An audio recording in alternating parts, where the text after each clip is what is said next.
Hello everyone, Arun Panchal this side. Welcome to QAP Quant by Arun Panchal. तो guys आज का हमारा set आपको दिया हुआ है, केसलेट आपको दिया हुआ है, ठीक है। तो आप पहले इसको एक बार खुद से आप जरूर ट्राई कीजिएगा, है ना। कम से कम वो स्टूडेंट तो जरूर ट्राई करें जो आपका 2025 IBPS PO मेंस का अभी अटेम्प्ट आप देने वाले हैं, ठीक है। क्योंकि ऐसा ही सिमिलर सेट आपका 2024 में आया था, आई थिंक 3 या 4 इससे रिलेटेड क्वेश्चन थे, ठीक। तो जो भी क्वेश्चन थे वो आपके 2 मार्क्स के क्वेश्चन थे। तो अच्छा खासा वेटेज इस सेट का था, 6 से 8 मार्क्स का, ठीक। तो आप प्लीज पहले इसको खुद से ट्राई करिएगा, फिर बाद में जाके आप इसके इसके वीडियो सॉल्यूशन आप देख सकते हैं। चलिए तो एक बार देख लेते हैं सेट में क्या क्या आपका दिया हुआ है।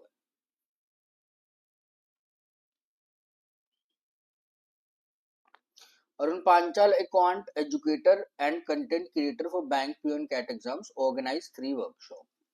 Workshops Q and R had 100Z and 100Y students respectively, where Y is less than 2-digit composite number and Z is a prime number. ठीक है। आप देखो कि देखो 3 वर्कशॉप है आपके पास, P, Q और R, है ना। इसके बारे में इसने कुछ इन्फॉर्मेशन दी है और यहाँ पर क्या है, कुछ नंबर ऑफ स्टूडेंट्स होंगे यहाँ पर P, Q, R में जो भी होंगे, है ना। तो वो इसने आपका किस फॉर्म में दे दिया आपका कि Q और R में जो भी आपके स्टूडेंट है, नंबर ऑफ स्टूडेंट, वो 100Z और 100Y की आपकी फॉर्म में दिया हुआ है। और देखो Y का रिस्ट्रिक्शन इसने दे दिया कि Y is less than 2 digit number, 2 digit, least 2 digit composite number. तो मुझे पता होना चाहिए लीस्ट 2 डिजिट कंपोजिट नंबर पहला मेरे पास कौन सा होता है, आपका 10 होता है। तो इसका मतलब क्या है कि Y की जो वैल्यू होनी चाहिए वो मेरे पास 10 से क्या होनी चाहिए, कम होनी चाहिए। अब Z के बारे में वो क्या बोल रहा है कि Z is a prime, okay. तो यहाँ से पहले यहाँ से मुझे पहले से ये पता चल गया, है ना, कि मेरे पास जो भी रिस्ट्रिक्शन होगा Y का, Y is a single digit number और Z की जो भी वैल्यू लूंगा वो मैं क्या लूंगा, प्राइम, ठीक। The revenue from the workshop P is equal to that of R and the ticket price for R is 50% of the ticket price for, देखो 3 वर्कशॉप है ना, उसमें आपके पास क्या होंगे, कुछ नंबर ऑफ स्टूडेंट्स होंगे, है ना, PQR में जितने भी होंगे, और सबका एक स्टूडेंट का प्राइस पर टिकट आपको दे दिया है ना, या आप बोल सकते हो कि फीस आपको दे दी है। तो टोटल रिवेन्यू मैं कैसे जनरेट करूंगा, जो भी टोटल रिवेन्यू आएगा वो कैसे आएगा भाई, नंबर ऑफ स्टूडेंट्स या नंबर ऑफ आस्पिरेंट जो भी वर्कशॉप को अटेंड कर रहे थे, नंबर ऑफ स्टूडेंट्स, उसको मल्टीप्लाई करूंगा प्राइस पर यूनिट से, तो तब जाके मेरे पास फाइनल क्या आ जाएगा, रेवेन्यू आ जाएगा, ठीक है। तो अब मुझे पता चल गया कि भाई मेरा जो टारगेट है वो PQR 3 वर्कशॉप में नंबर ऑफ स्टूडेंट्स निकाल लूंगा अगर मैं, है ना, प्राइस पर यूनिट पता चलेगा तभी जाके मैं इसका टोटल रिवेन्यू निकाल पाऊंगा, अगर वो निकलता है तो, ठीक। तो आप ऐसा करो, वन बाय वन जो भी इसने इन्फॉर्मेशन दी हुई है आप प्लीज एक बार ना इसको टेबल में हाथ के ड्रॉ करते रहिए। देखो यहाँ से तो मुझे इसने ये दिया कि Q और R में 100Z और 100Y स्टूडेंट आपके पास है, और Z और Y का रिस्ट्रिक्शन थोड़ा सा हम लोग ध्यान, ठीक। तो यहाँ पे आप फिल कर लो कि टोटल जो स्टूडेंट है Q में और आपका R में स्टूडेंट काउंट वो आपका 100Z और 100Y का दिया। सेकेंड पैराग्राफ से क्या information, the revenue generated from the workshop P is equal to that of R, यानी टोटल जो भी आपका रेवेन्यू जनरेट होगा P से और R से वो क्या होना चाहिए, इक्वल होना चाहिए। तो ये कंपनी P है, यहाँ पर जो भी या कंपनी P या वर्कशॉप P, है ना, इसको वर्कशॉप कर लो क्योंकि वर्कशॉप से रिलेटेड मैंने इन्फॉर्मेशन दी है। तो वर्कशॉप P में ये रहा आपका टोटल रिवेन्यू, है ना, student count multiply by price पर टिकट, तो आपके पास टोटल रिवेन्यू आ जाएगा। तो ये ध्यान रखिएगा कि P का और टोटल रिवेन्यू R का आपको क्या दिया हुआ है, सेम दिया हुआ है। टिकट प्राइस का यहाँ पर इसने रेशियो भी दिया हुआ है, ticket price for R is 50% of the ticket price of, देखो R का जो है वो 50% है टिकट प्राइस ऑफ Q, है ना, 50% यानी 1/2। तो मैं क्या करता हूँ, Q का कोई ऐसी वैल्यू मान लेता हूँ जो आपकी 2 से क्या होनी चाहिए, डिविजिबल होनी चाहिए, है ना। तो R का जो मेरे पास आ जाएगा वो टिकट प्राइस कितना आ जाएगा, A आ जाएगा। अगर मैं Q का आपका 2A मान लेता हूँ तो R का मेरे पास कितना आ जाएगा, A आ जाएगा। अब नेक्स्ट इसने क्या दिया, एक बार नेक्स्ट आप देख लो। The difference in the student count between Q and R is 400 more than the combined student count of P and Q, and P is greater than Q। इसका मतलब क्या है कि जो भी डिफरेंस है आपका स्टूडेंट का Q और R वर्कशॉप को जो अटेंड कर रहे थे वो 400 ज्यादा है, कौन से डिफरेंस से, P और Q पे। बट आप यहाँ देखो कि यहाँ तो इसने आपको दे दिया कि जो number of student workshop P attend कर रहे हैं वो Q से ज्यादा है, बट यहाँ पर मुझे नहीं पता है ना कि Q में ज्यादा है या आपके पास किस में ज्यादा है, R में। ठीक, तो अभी नहीं पता, बट मैं इसको डिफरेंस से डिनोट कर रहा हूँ। Q और R में जो डिफरेंस है, this difference is 400 more than this difference, है ना। P Q और R का डिफरेंस 400 ज्यादा है किससे, P माइनस आपका Q से। नेक्स्ट आ जाइए, the ticket price and the value of y and z are integers and each workshop had more than 200 student, okay, and the inequality 2y plus 3z must be greater than equal to, sorry not equal to, it is greater than 8z आपका दिया। अब आप देखो ticket price जो भी है ना वो मेरे पास एक इंटीजर वैल्यू होनी चाहिए। इसका मतलब क्या है कि जो भी टिकट प्राइस मैंने माना है यहाँ पर ए है ना, वो आपका इंटीजर वैल्यू होनी चाहिए। ऐसा नहीं कि कोई भी टिकट प्राइस है, मान लीजिए वो 40.5 आ रहा है ना, या जो भी 2.5 आ रहा है, that must be N integer value जो पॉइंट्स में मेरे पास नहीं होनी चाहिए। और y और z, देखो z के बारे में तो मुझे दिया ही हुआ था कि z मेरा पास क्या है, प्राइम नंबर है, तो y की जो भी वैल्यू मैं लूंगा वो भी इंटीग्रल वैल्यू यहाँ पर मैं लूंगा, ठीक है जी। और एक इनइक्वालिटी इसने दी हुई है गाइस, है ना। तो अब आप देखो कि z और y से कैसे हम लोग यहाँ पर कनेक्ट कर पाएंगे, क्योंकि मेरे पास जो जो इन्फॉर्मेशन थी है ना वो सारी मैंने टेबल में ड्रॉ कर दी है ना। तो कहानी क्या है, z और y से थोड़ा थोड़ा रिलेटेड है, तो क्या हम z और y की वैल्यू निकाल पाएंगे, वही हम लोग अभी देखते हैं। इनइक्वालिटी ये दी हुई है, आप इसको यूज करो, है ना। और एक इन्फॉर्मेशन और है कि हर वर्कशॉप में 200 से ज्यादा स्टूडेंट आपके पास होने चाहिए, ठीक। तो एक बार आप इसको देखो, देखो 2y plus 3z is greater than 8z, है ना। तो दैट इज सो सिंपल कि 2y should be greater than 5z आपके पास, ठीक। और हर आपकी वर्कशॉप में जो भी स्टूडेंट होंगे वो 200 से ज्यादा होंगे। अब मुझे ये पता है कि z मेरे पास क्या दिया हुआ है, प्राइम नंबर दिया हुआ है। अगर आप खुद देखो कि 100z भी मेरे पास 200 से इक्वल होना चाहिए ना, सॉरी 200 से ज्यादा होना चाहिए। p में भी जो भी स्टूडेंट होंगे वो भी 200 से ज्यादा होने चाहिए। तो जैसे 100z आपका 200 से ज्यादा हुआ, दैट मीन्स मुझे पता चल गया कि z की जो वैल्यू होनी चाहिए वो 2 से ज्यादा होनी चाहिए। तो z यानी मैं वो प्राइम नंबर लूंगा जो आपके 2 से ज्यादा होंगे, तो ये केस कैंसिल आउट हो गया कि 2 तो मैं नहीं ले सकता, ठीक। अब आप देखो कि अगर मैं z को 3 पुट कर देता हूँ, अगर मैं z को 3 पुट कर देता हूँ, क्योंकि z मेरे पास प्राइम नंबर है, तो 5 इंटू 3 यहाँ पर कितना आ जाएगा मेरे पास, दैट इज 15। तो 2y की जो वैल्यू आनी चाहिए वो 15 से ज्यादा आनी चाहिए, 2y should be greater than 15।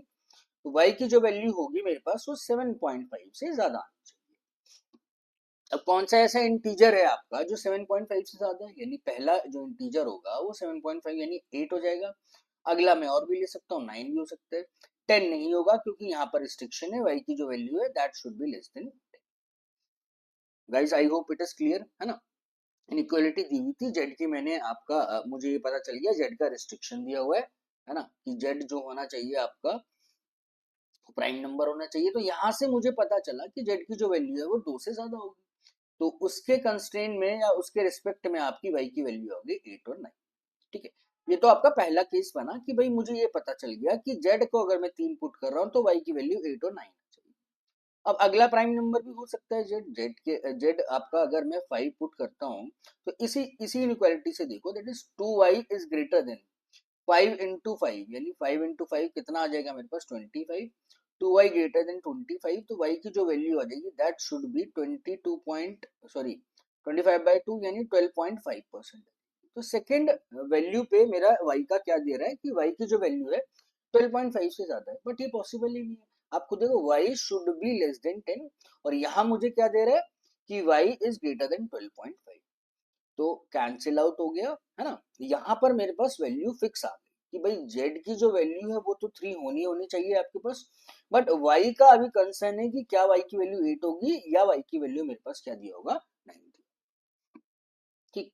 तो अब आप यहाँ पर देखो कि अगर मैं z को 3 पुट कर देता हूँ, है ना, देखो z का तो फिक्स हो गया मेरे पास, है ना।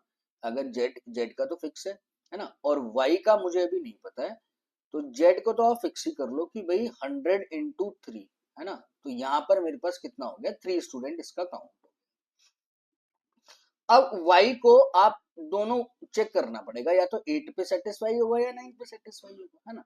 तो अगर पहला केस, अगर मैं y को 8 पुट कर देता हूं, यहाँ पर y को क्या किया मैंने 8 पुट कर दिया, तो इसमें मेरे पास जो टोटल स्टूडेंट काउंट आ जाएगा दैट इज इक्वल टू 800। ठीक है, सारी इंफॉर्मेशन आपने यूज कर ली है ना। बचा क्या मेरे पास, जो टोटल रिवेन्यू मुझे पी और आर का क्या होना चाहिए गाइस, सेम होना चाहिए। और यहाँ पर इसने टोटल रिवेन्यू भी आपको दे दिया 3 वर्कशॉप का, दैट इज 1.1 लैक्स आपका। तो आप इसी जो बची इन्फॉर्मेशन को आप इसी को यूज करो। अगर मैं यहाँ से रिवेन्यू निकालू, देखो क्यू का स्टूडेंट का फिक्स हो गया, दैट इज 300 मल्टीप्लाई बाय 2, है ना। तो यहाँ पर रिवेन्यू कितना आ जाएगा मेरे पास 600 है। यहाँ पर 800 इंटू ए, यहाँ पर रिवेन्यू कितना आ जाएगा 800 ए। और मुझे ये पता है कि जो भी आर का रिवेन्यू है टोटल, वो वर्कशॉप पी के इक्वल आना चाहिए, तो मैं इसको लिख सकता हूँ यहाँ पर कितना आएगा 800। आई होप गाइस ये क्लियर है आपको, है ना। तो अब आप देख लो, और ये मुझे पता है कि ए जो आना चाहिए that should be N integer value. तो आप कैलकुलेट करो 800 ए प्लस 600 ए प्लस अगेन 800 ए, ये मेरे पास 1.1 लाख आ गया, 1200। ओके, तो 8 से 14, 14 और 8 कितना हो गया 22, दैट इज 2200 ए। 1100 से 00 आप कैंसिल आउट कर दो, तो ए की जो वैल्यू आ गई दैट इज 1100 ओवर 22, ये 5 टाइम्स आपके पास जाएगा, है ना। तो 50 हो जाएगा मेरे पास। यहाँ पर तो मुझे पता चल गया कि भाई सेटिस्फाई कर रहा है ना। कोई ऐसा इशू नहीं है कि ए की जो वैल्यू आएगी वो 50 आ रही है मेरे पास, जो मेरे पास क्या क्या दे रहा है आपको इंटीग्रल वैल्यू भी दे रहा है ना। तो ये वैल्यू पॉसिबल है। बट अब मुझे ये थोड़ी पता है कि गाइस की मतलब कि 9 पे पॉसिबल हो भी सकता है और नहीं भी हो सकता है, तो आपको एक बार 9 के लिए चेक करना पड़ेगा, है ना। तो एक बार आप 9 के लिए और चेक कर लीजिए। देखो अगर मैं यहाँ पर क्या करता हूँ, है ना, इसको आप ऐसा करो, अभी रब मत करो, है ना, यहीं पे आप कर लो। देखो अगर यहाँ पर स्टूडेंट y की वैल्यू अगर मैं 9 रखता हूँ, समझना y की वैल्यू अगर मैंने 9 रख दी, तो यहाँ पर मेरे पास रिवेन्यू 900 हो गया, नॉर्मल है ना। इसका तो फिक्स रहेगा, इसका कितना आ जाएगा मेरे पास 600 ए, तो इसका रहेगा ही रहेगा। अब इसका रिवेन्यू आप देखो, जो रिवेन्यू आर का होगा वही रिवेन्यू आपके पास पी का होना चाहिए, तो 900, इसका भी कितना हो जाएगा 900 ए। तो 9 और 6 15, 15 और 9 कितना हो गया 24, यानी 2400 ए। ये देख के पता चल रहा है जो 11 का मल्टीपल नहीं है ना। 1100 कैंसिल आउट करो, ए की जो वैल्यू आएगी दैट इज 1100 ओवर 24 आ जाएगी, जो मेरे पास कैलकुलेट करने पे नॉन इंटीग्रल वैल्यू है ना। देखो यहाँ पर कोई भी 3 का मल्टीपल तो है नहीं, 24 आपको 3 तो देगा ही देगा, है ना। तो मुझे पता है कि यहाँ पर ये वैल्यू नॉन इंटीग्रल आ गई, तो दिस इज श्योर कि क्योंकि प्राइस पर टिकट जो इसने बोला है वो आपको क्या बोला है इंटीजर वैल्यू। इसका मतलब क्या हुआ कि जो y जो 9 मैंने पुट किया था वो आपका सेटिस्फाई नहीं कर रहा, तो फिक्स हो गया मेरे पास z की वैल्यू 3 होनी चाहिए और जो y की वैल्यू होनी चाहिए दैट शुड बी 8। तो आई होप, है ना गाइस, जैसे भी हमने वैल्यूज को डील किया है ना, जो भी रिस्ट्रिक्शन दी हुई थी उसके अकॉर्डिंगली हमने डील करके, है ना, तो ये आपको क्लियर हुआ होगा। ठीक, तो अब यहाँ पे आप सारा का सारा एक बार आप डाटा निकाल दीजिए। ठीक, इसको आप हटा दीजिए, है ना, क्योंकि ये तो सेकंड केस था, ये मैं लूंगा नहीं, और ऑलरेडी मैंने यहाँ पर आपका कैलकुलेट किया हुआ है। अब देखो P में पता चल, Q में और R में मेरे पास स्टूडेंट पता चल गए, प्राइस पर टिकट भी मेरे पास पता चल गया, है ना। इसको हटा दो, ए की वैल्यू 50 पुट कर दीजिए यहाँ पर 50, ठीक है, ध्यान रखिएगा 2 है, इसको ब्रेड से हटा ही दो एक बार, तो दोबारा से ढंग से लिख दो। ठीक, स्टूडेंट काउंट यहाँ पे 300 था, 100 जेड था, तो जेड फिक्स हो गया 3। वाई की वैल्यू कितनी आ जाएगी 800, यहाँ पे प्राइस पर टिकट था 2A, है ना, और इस पे ए था, ए की वैल्यू आई है गाइस आपके पास 50, और यहाँ पे इसका double that is 100A, sorry 100, ठीक है। तो यहाँ पर तो आप जनरेट कर लो 30,000 रेवेन्यू जनरेट होगा, 8 पंजे 40, यहाँ पर कितना हो जाएगा आपके पास 40,000। अब आप देखो कि 40,000 यहाँ का भी होगा, है ना, क्योंकि पी और आर का जो टोटल रेवेन्यू है वो आपके पास सेम। एक इन्फॉर्मेशन इसने और दी थी कि जो नंबर ऑफ स्टूडेंट्स थे ना, क्यू और आर के जो डिफरेंस था नंबर ऑफ स्टूडेंट्स का, वो आपके पास 400 ज्यादा था किससे, पी और क्यू के नंबर ऑफ स्टूडेंट्स, है ना। तो P से रिलेटेड आपके नंबर ऑफ स्टूडेंट भी निकल जाएंगे। ये देखो ये वाली इंफॉर्मेशन इसने दी है, the difference in student count between Q and R is 400 more then the combined student count of P and. तो यहाँ से अब मुझे पता चल गया कि Q और R का जो भी स्टूडेंट का डिफरेंस है, यानी डिफरेंस कितना है 5, ये आपका 400 ज्यादा है P माइनस Q से। P में मुझे स्टूडेंट नहीं पता, वो निकल जाएंगे। Q में कितने थे आपके पास 300 थे। ठीक, तो ये तो आ गया आपके पास 100 है ना, या इन दोनों का डिफरेंस 100 है, उधर 100 सब्ट्रैक्ट कर दिए, तो जो P में जो स्टूडेंट होंगे जो वर्कशॉप अटेंड करेंगे वो आपके पास कितने हो जाएंगे 4। तो गाइस सारा डाटा मेरे पास यहाँ पर निकल गया। ठीक, तो इसका प्राइस पर टिकट निकाल दो। प्राइस पर टिकट कैसे निकलेगा, 40,000 टोटल रेवेन्यू जनरेट हो रहा है ना, और टोटल स्टूडेंट कितना है, यानी 400, तो पर स्टूडेंट का प्राइस टिकट आपका एवरेज निकल जाएगा। इसको कैंसिल आउट करो, 4 का कितना आ जाएगा 100। ठीक है गाइस, तो अच्छा सेट था, है ना। आपके कुछ कंडीशंस एक दो आपको चेक करनी थी, है ना, वो भी इतनी ज्यादा नहीं थी, है ना, लिमिटेड थी, और आपका ये set with in time period में, है ना, करने लायक सेट। ठीक है जी, तो चलिए एक बार इसके क्वेश्चन देख लेते हैं। ध्यान रखिएगा, जेड की जो वैल्यू 3 है और वाई की वैल्यू मेरे पास कितनी आ रही है, आपके पास 8।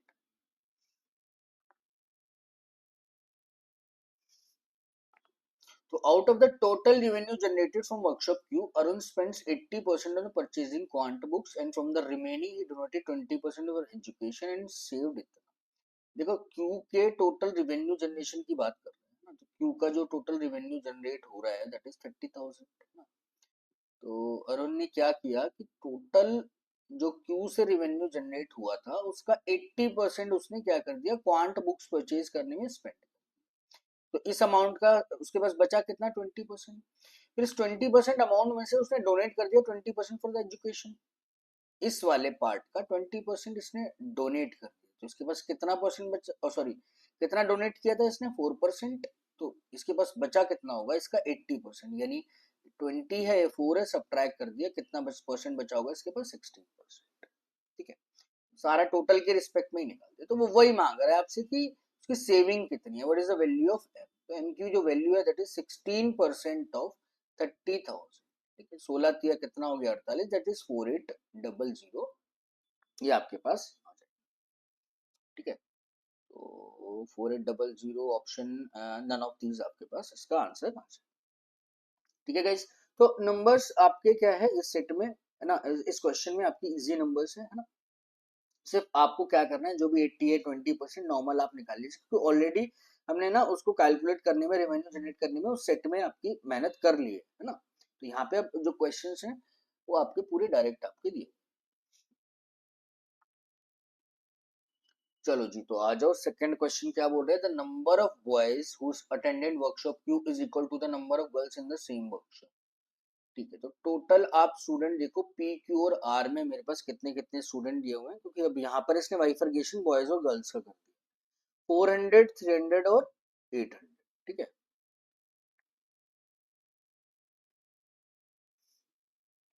पी में स्टूडेंट 400, यहाँ पर 300 और यहाँ पर आपका 800 है। वो क्या बोल रहा है कि जो वर्कशॉप क्यू अटेंड कर रहे हैं, नंबर ऑफ बॉयज और नंबर ऑफ गर्ल्स आपके पास सेम है ना, तो क्यू में इसका आप हाफ कर दो, दैट इज 150 और 150। बॉयज और गर्ल्स आपके पास नंबर ऑफ बॉयज और गर्ल्स इक्वल है ना। वर्कशॉप आर में क्या बोल रहा है, the number of girls is Z time the number of boys. Number of girls यानी जेड की वैल्यू 3 थी, है ना, जेड की वैल्यू 3 थी, तो जो गर्ल्स मांग रहा है ना, वो वर्कशॉप पार में दैट इज थ्राइस हो जाएगी। गर्ल्स इज जेड टाइम्स, मतलब कितना हो गया 3 टाइम्स ऑफ बॉयज। ठीक, तो बॉय और गर्ल का एक तरीके से आपको रेशियो दिया हुआ दैट इज 1:3, है ना। टोटल इसमें 800 है, अगर आप बॉयज और गर्ल निकालोगे तो ये कितना आ जाएगा, यानी 800/4, यानी एक यूनिट आ गई 200 को इक्वल। तो बॉयज जो मेरे पास आ जाएंगे यहाँ पर 200 आ जाएंगे, और जो गर्ल्स आ जाएगी मेरे पास वो यहाँ पर कितनी आ जाएगी 600 आ जाएगी। ठीक है, और नेक्स्ट वो क्या बोल रहे हैं कि if the number of boys who attended workshop P is 22.22% of the difference between the girls who attended workshop R and workshop. तो गाइस पी में अगर आप बॉयज निकालोगे दैट इज 22.22%। देखो फ्रैक्शन आपको भी पता होना चाहिए, दैट इज ट्वाइस ऑफ 11.11%। अब 11.11 मुझे पता होता है 1/9, इसका डबल किया सॉरी, तो ये कितना आ जाएगा 2/9। तो जो बॉयज होने चाहिए वो 2/9 टाइम्स है किसका, difference between the girls of R. यहाँ पे गर्ल आपकी 150, यहाँ पे आपका 600, दैट इज 600 माइनस 150। तो 2/9 ऑफ 450 यानी 9 का 5 टाइम्स 5 इंटू 2, यहाँ पर बॉयज आ जाएंगे मेरे पास 100, बॉयज 100 है तो गर्ल्स मेरे पास कितने आएंगे 300। ठीक है, तो फाइनली मांग क्या रहा है, रेवेन्यू जनरेशन का डिफरेंस मांग रहा है, गर्ल्स इन पी और बॉयज इन आर। देखो टिकट प्राइस एक बार आप देख लो पर स्टूडेंट का पी क्यू आर में कितना कितना है, किसका 50 था, एक का 50 था, 100 100 और 50।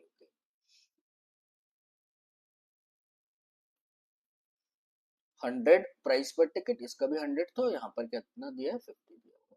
तो रेवेन्यू जनरेशन मांग रहा है गर्ल्स इन वर्कशॉप पी, तो girls in workshop P that is 300, 300 multiply by 100।